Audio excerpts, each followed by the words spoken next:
Bismillahirrahmanirrahim. Alhamdulillahi rabbil alamin. Wassalatu wassalam ala rasulillah wa ala alihi wa ashabihi ajma'in. Të nderuar vëllezër, motra dhe miq, ju përshëndes të gjithëve me përshëndetjen islame. Assalamu alaikum wa rahmatullahi wa barakatuh. Paqja qoftë mbi ju dhe mëshira e Allahut dhe bekimet e tij. Jemi në vazhdim të zhvillimit të projektit të librave.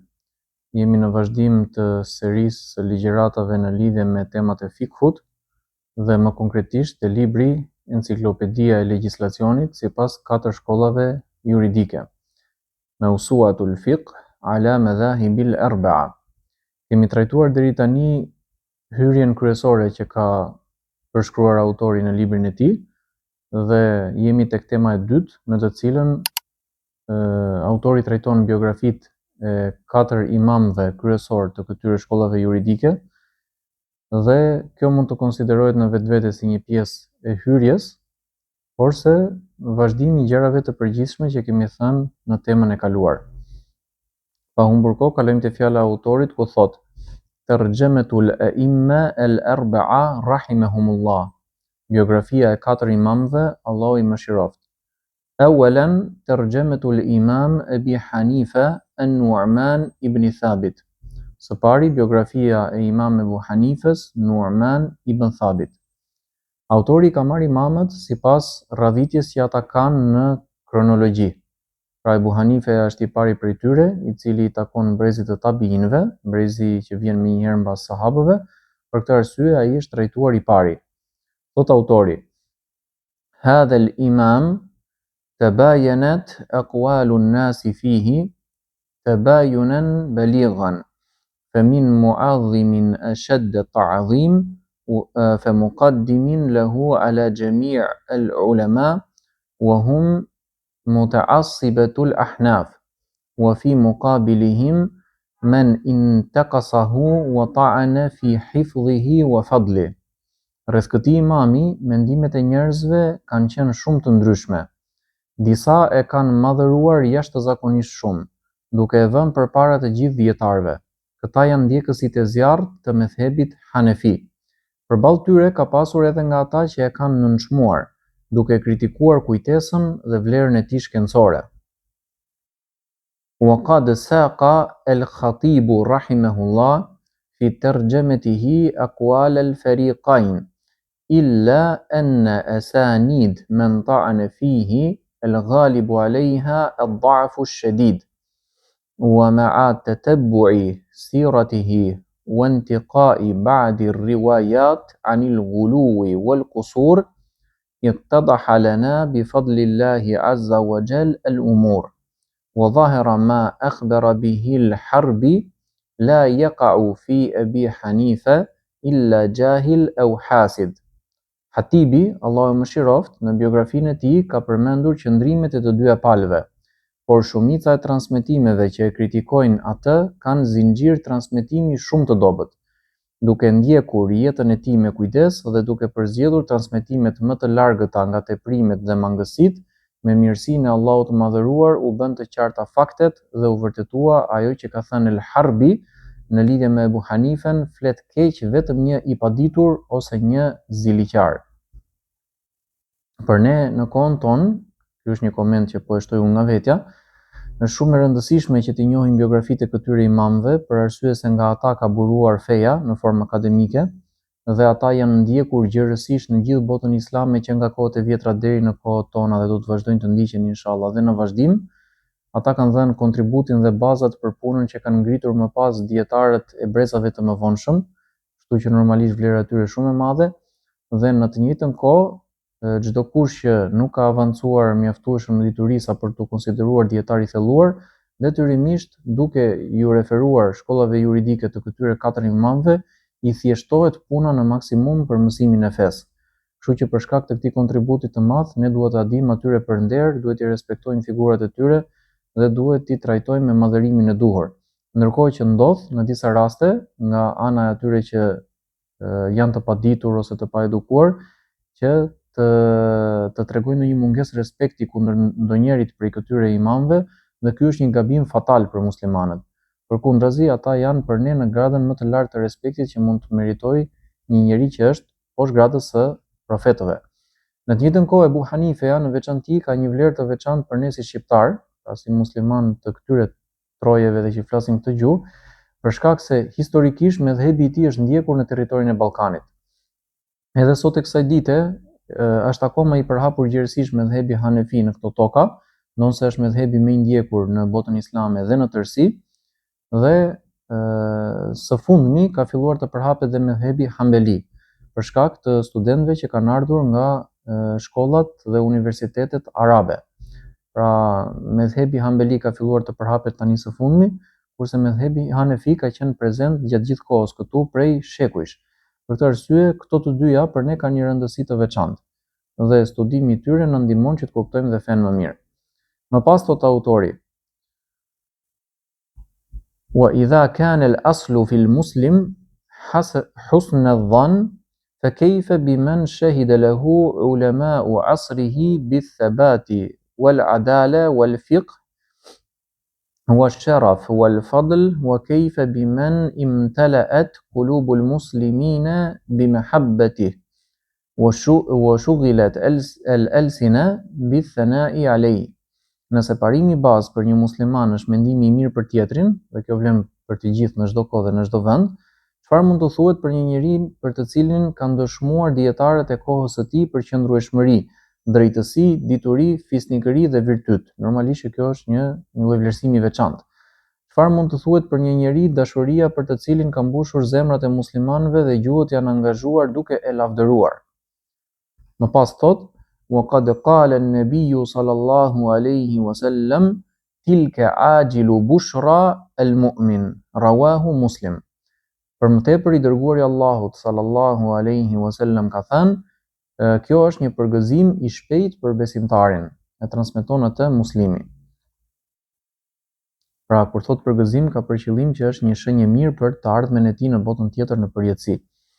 Dhe ne për këtë e lutim Allahun që t'i shpërblej dhe t'i mëshiroj gjithë dietarët tanë dhe t'i shpërblej ata me xhenetet e larta. El-Imamu Ebu Hanifa an-Nu'man ibn Thabit. Imam Ebu Hanifa Nu'man ibn Thabit.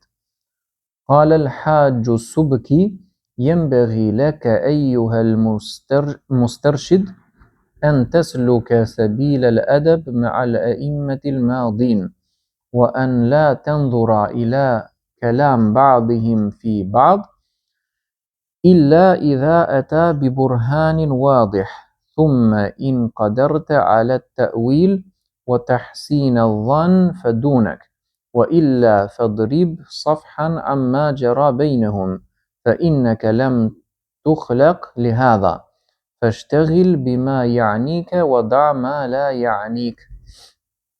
El-Hajj Subki ka thënë: O ti që kërkon udhëzim, të takon të ndjekësh rrugën e edukatës dhe respektit ndaj imamëve të hershëm, të mos shikosh fjalët që disa prej tyre kanë thënë për njëri tjetrin, përveç se nëse ato shoqërohen me argument të qartë.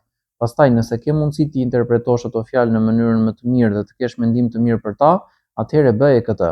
Përndryshe, ktheje faqen dhe mos u merr me atë që ka ndodhur mes tyre, sepse ti nuk je krijuar për këtë punë. Merru me atë që të bën dobi dhe lëre atë që nuk të bën dobi. Dhe ky është udhëzim profetik, i cili përmendet tekstualisht në hadith. Këtu ky imam që ka shkruar këtë fjalë i referohet nxënësave dhe kërkuesve të diturisë, të cilët janë deri diku fillestar, pra nuk kanë arritur të thellohen akoma. Ata duhet të fillojnë duke pasur mendim të mirë për imamllarët e hershëm. Dhe nëse hasin në ndonjë rast, në ndonjë libër apo në ndonjë moment kur ata janë duke studiuar ndonjë fjalë negative të dikujt ndaj dikujt tjetër prej dietarëve, atëherë ose duhet që ta kuptojnë atë siç duhet, ose duhet ta anashkalojnë atë. Më pas thot autori: ولا يزال طالب العلم عندي نبيلا حتى يخوض فيما جرى بين السلف الماضين ويقضي لبعضهم على بعض فإياك ثم إياك أن تصغي إلى ما اتفق بين أبي حنيفة وسفيان الثوري وبين مالك وابن ذئب أو بين أحمد ابن الصالح والنسائي أو بين أحمد والحارث ابن أسد المحاسبي.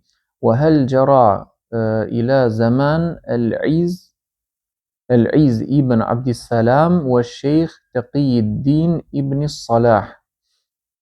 Sipas mendimit tim, nxënësi i dijes mbetet fisnik derisa të mos hyjë në çështjet që kanë ndodhur mes selefëve të mëparshëm dhe të mos gjykojë njërin prej tyre kundër tjetrit. Prandaj ruhu dhe sërish ruhu shumë që të mos i vësh veshin asaj që ka ndodhur mes Ebu Hanifes dhe Sufjan e Theurit, ose mes Malikut dhe Ibn Abi Dhi'bit, ose mes Ahmed ibn Salih dhe Nesait, ose mes Ahmedit dhe Harith ibn Asad el-Muhasibit. A mos vallë këto gjëra vazhduan edhe deri në kohën e Iz ibn Abdussalamit dhe Sheikh Taqiyuddin ibn as-Salah. فإنك إذا اشتغلت بذلك خشيت عليك الهلاك. فالقوم أئمة أعلام ولأقوالهم محامل وربما لم تفهم بعضها فليس لنا إلا التردي والسكوت عما جرى بينهم كما تقول فيما جرى بين الصحابة رضوان الله عليهم. Sepse nëse merresh me këto çështje kam frikë për ty nga shkatërrimi. Ata janë imam të mëdhenj dhe udhërrëfyes, fjalët e tyre kanë kuptime të shumta dhe ndoshta ti nuk i kupton disa prej tyre, prandaj për ne nuk mbetet tjetër veç se t'i nderojmë dhe të heshtim për atë që ka ndodhur mes tyre, ashtu siç veprojmë për atë që ka ndodhur mes sahabëve, Allahu qoftë i kënaqur me ta. Ka për qëllim autorin me këtë paragraf të tregoj që ka pasur dhe midis sahabëve mos pajtime dhe në disa raste edhe konflikte. Më saktësisht, kur përmenden mos pajtimet me sahabëve, i referohemi rastit të Aliut dhe Muawijes radiallahu anhum. Dhe qëndrimi që mbajnë muslimanët kundrejt kësaj është që nëse nuk kanë informacion rreth saj, thjesht heshtin. Ndërsa nëse kanë informacion, duhet që këtë informacion të interpretojnë në mënyrën e duhur dhe jo me mënyrat me të cilat kërkohet të dëmtohet feja. Dhe me mënyrat e duhura kuptohet që njëra palë ka pasur të drejtë, pala tjetër ka pasur gabim, por se të dyja palët kanë pasur qëllim të mirë dhe thjesht ka ndodhur një keq kuptim ndërmjet tyre. Dhe në fund, njërën palë Allahu e shpërblen dhe palën tjetër Allahu e fal. Ndërkohë që nuk bëhet fjalë për armiqësi, për urrëtie, për nënçmim apo ofendime apo çfarëdo lloj gjëje tjetër kundrejt figurave të larta siç janë sahabët. Këtë lloj modeli, këtë lloj trajtimi me respekt, autori e nxit edhe në rastet që ka ndodhur në një mospajtim ose në një keq kuptim ndërmjet dietarëve të brezave të mëvonshëm me njëri tjetrin. Pra thot, ashtu siç veprojmë me sahabët, ashtu duhet të veprojmë edhe me këta të mëvonshmit. Më pas, عن يحيى ابن معين قال سمعت يحيى القطان يقول جالسنا والله أبا حنيفة وسمعنا منه وكنت والله إذا نظرت إليه عرفت في وجهه أنه يتقي الله عز وجل. Nga Yahya ibn Ma'in transmetohet se ka thënë, kam dëgjuar Yahya el-Qattan të thotë, ne u ulëm pasha Allahun me Ebu Hanifen dhe dëgjuam prej tij dhe unë pasha Allahun kurdo që e shikoja e kuptoja që nga fytyra e tij se ai i ruhej Allahut të lartësuar. Më pas, وقال سفيان ابن عيينة ما قدم مكة رجل في وقتنا أكثر صلاة من أبي حنيفة. Sufjan ibn Uyejne ka thënë, dhe këta janë të gjithë dietarë të mëdhenj, në kohën tonë nuk ka ardhur në Mekë asnjë njeri që të ketë falur më shumë namaz se Ebu Hanifeja. Më pas, وروى الخطيب بسنده أشياء مدح فيها ابن المبارك أبا حنيفة رحمه الله فقال رأيت أبا حنيفة كل يوم يزيد نبلا ويزيد خيرا وينطق بالصواب ويصطفيه إذا ما قال أهل الجور جورا. El-Hatibi thot, transmeton me zinxhirin e tij disa rrëfime në të cilat Ibnul Mubarak e lavdëron Ebu Hanifen, Allahu e mëshiroft, dhe thot: E kam parë Ebu Hanifen çdo ditë që shtohej në fisnikëri dhe shtohej në mirësi, Ai fliste me të vërtetën dhe e përzgjidhte atë kur njerëzit e padrejtë flisnin padrejtësi. Yuqayisu man yuqayisuhu bilub faman dha yaj'aluna lahu nadhiran kafana faqdu Hammad wa kanat musibatuna bihi amran. Ai krahasonte kundërshtarët me mendje të kthjellët dhe kush mund të gjendet i barabartë me të. Na mjaftoi humbja e Hammadit dhe ajo ishte për ne një fatkeqësi e madhe. Dhe këto janë vargje poetike, të cilat në arabisht tingëllojnë shumë këndshëm, por kur përkthehen në një gjuhë tjetër ndoshta nuk kanë të njëjtën rimë, por se dietarët shpeshherë i përdorin vargjet poetike për të ilustruar diçka në një mënyrë më tërheqëse përveç se më të saktë. Pra, ata që duan të arrijnë maksimumin e cilësisë të shprehurit, saktësia nuk diskutohet fare, por përpiqen të japin dhe bukuri asaj fjalisë që thonë. Më pas thot: Ferdan shamatat al-a'da'i anna wa abda ba'dahu ilman kathira wa yatlubu ilmuhu bahran ghaziran rijalul ilmi kana biha basira.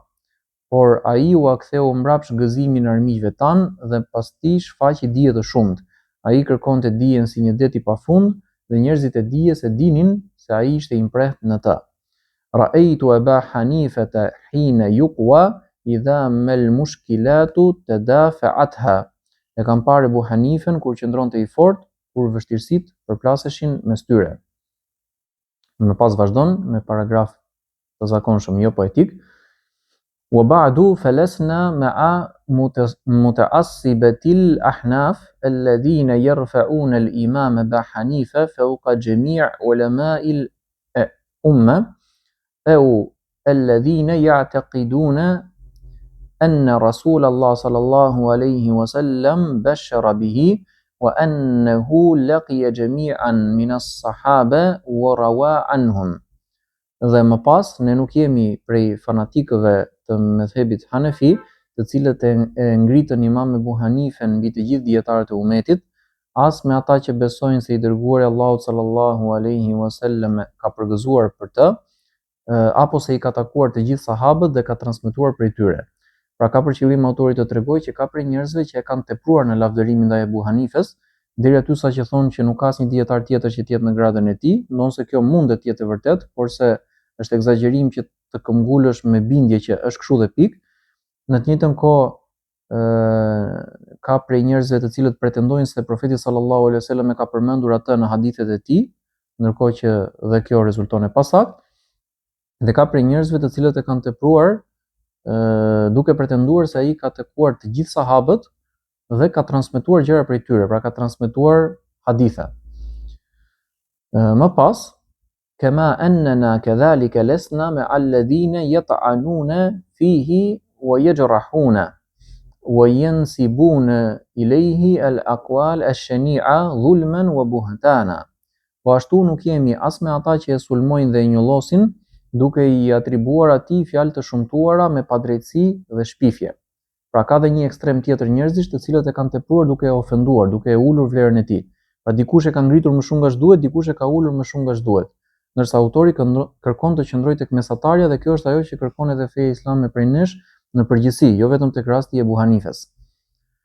Bel na'taqidu annahu imamun min a'immati al-muslimin tayyibu as-sira was-sarira sarat bi'ulumihi ar-rukban wantashara ilmuhu fi sa'iri al-buldan wa nushhidu Allah azza wa jal ala hubbina lah.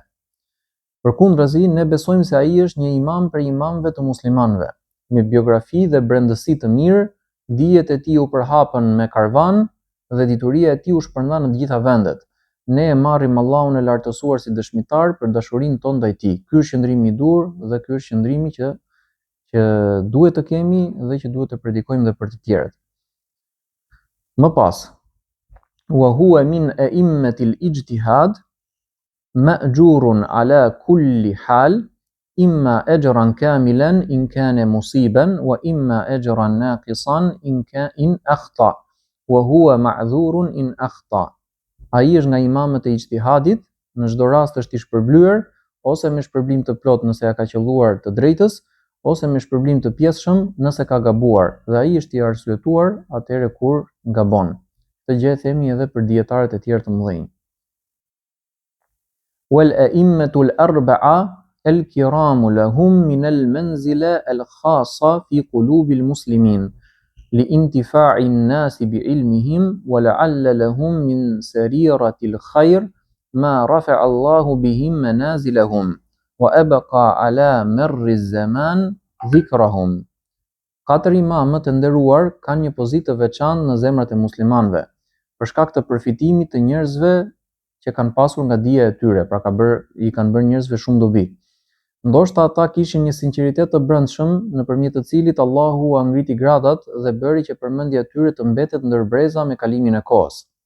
Pra ky është mendimi i mirë që kemi ne për ta, pavarësisht se ne nuk e dimë të fshetën.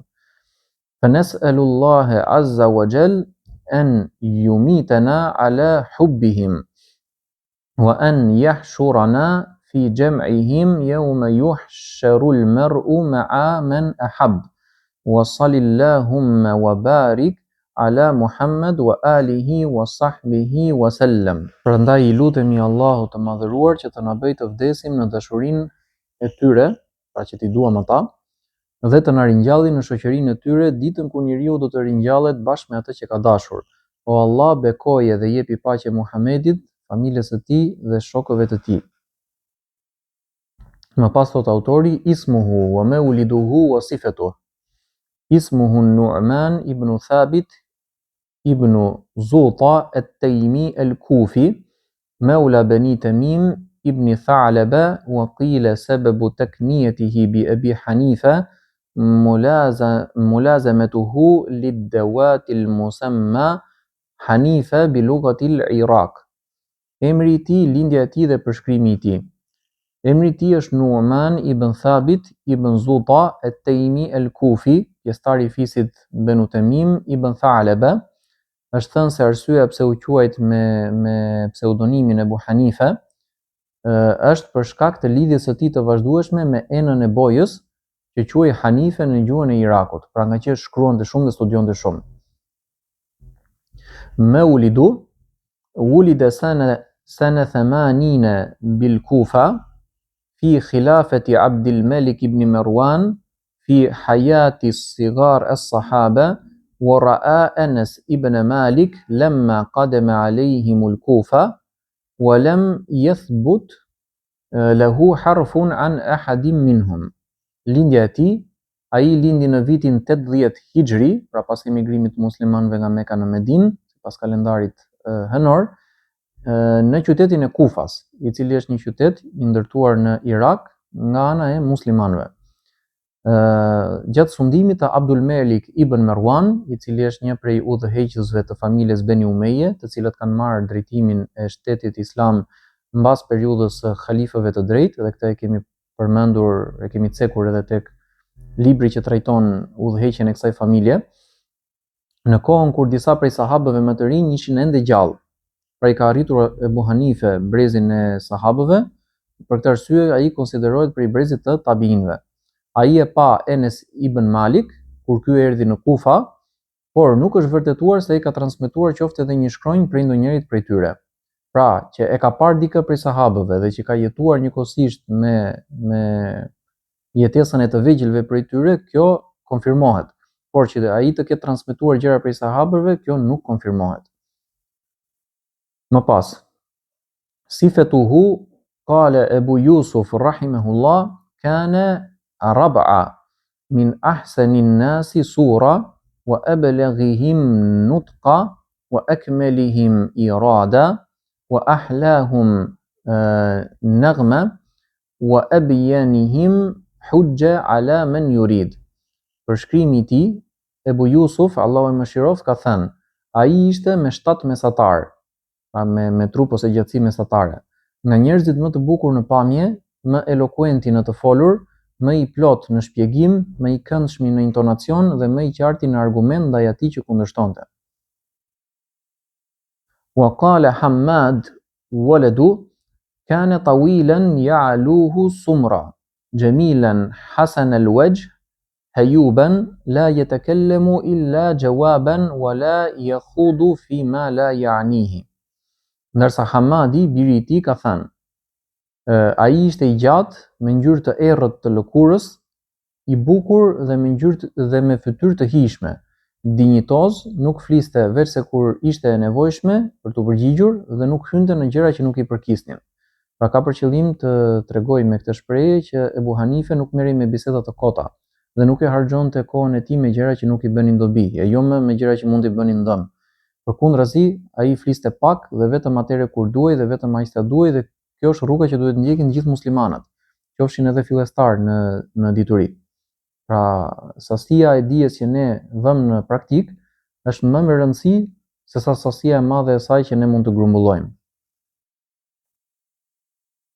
Qala Ahmed ibn Hajar al-Haytami: ولا تنافي بين كونه ربعا وبين كونه طويلا لأنه قد يكون مع كونه ربعا أقرب إلى الطول. Ahmedi ibn Hajar al-Haytami ka thënë: nuk ka kundërshtim mes faktit që ai ishte me 7 mesatar dhe faktit që përshkruhet si I gjatë, sepse është e mundur që megjithse ishte me 7 mesatar të ishte më afër të gjatit. Pra faktikisht kjo edhe po ta marrësh nga një këndvështrim logjik, nëse një person e shikojnë disa persona, secili prej tyre jep një përshkrim që mund përputhet në disa pika me përshkrimin e tjetrit, po mund edhe mos përputhet plotësisht. Për shembull, dikush që mund të më duket mua I gjatë, dikujt tjetër mund t'i duket mesatar. Dikush tjetër mund të thojë që nuk është as I gjatë as I shkurtër. Dhe çdo njeri prej nesh e përshkruan tjetrin sipas fjalëve që gjen për atë që ka parë. Për këtë arsye, dhe pse kanë dhënë përshkrime me fjalë që duken të ndryshme, ato në vetvete mund të bashkohen dhe nuk bien ndesh me njëra tjetrën. Wa qala Ibn al-Mubarak kana hasan al-wajh hasan al-shabab. Ibn al-Mubarak, që është një prej më të dalluarve të tabiinëve, ka thënë: ai ishte I bukur në fytyrë dhe I bukur në rini. Më pas, wa qala Abdurrahman ibn Muhammad ibn al-Mughira: ra'aytu Aba Hanifa shaykhan yufti an-nas bi masjid al-Kufa ala ra'sihi qalansuwa sauda tawila. Abdurrahman ibn Muhammad ibn al-Mughira ka thënë: e pash Ebu Hanifen si një dietar të moshuar, pra kur ka qenë I thyer në moshë mbas shumë kohësh, që jepte fetva njerëzve në xhaminë e Kufas. Mbi kokë kishte një kapele të zezë dhe të gjatë. Këtu nuk duhet përfituar si kapelet tona me stre që kemi në kohën tonë që janë përhapura, sepse atëherë ka pasur veshje, po veshje të modeleve të ndryshme nga ajo që ne përfiturojmë në kohën dhe në vendin tonë. Dhe ndoshta nuk ka një fjalë shqipe që t'i korrespondojë me saktësi fjalës që ka përdorur autori I librit në arabisht. Në të njëjtën kohë ne këtu shikojmë edhe diçka tjetër, që Ebu Hanife ishte prej referencave më të mëdha në qytetin e tij dhe në vendet përreth në kohën e vet. Sepse përderisa jepte fetva duke qenë I moshuar në xhami, do thotë që njerëzit mblidheshin rreth tij dhe kush kishte nevojë të pyeste për gjëra që nuk I dinte, në mënyrë që të përmirësojë në dynjan e tij dhe në fenë e tij, pyeste Ebu Hanifen dhe merrte prej tij përgjigje. Ndërkaq që autori I librit që po trajtojmë e ka zgjatur akoma dhe më biografinë e Ebu Hanifes, ne kemi trajtuar deri tani afërsisht 1/3 e asaj që ka përmendur autori.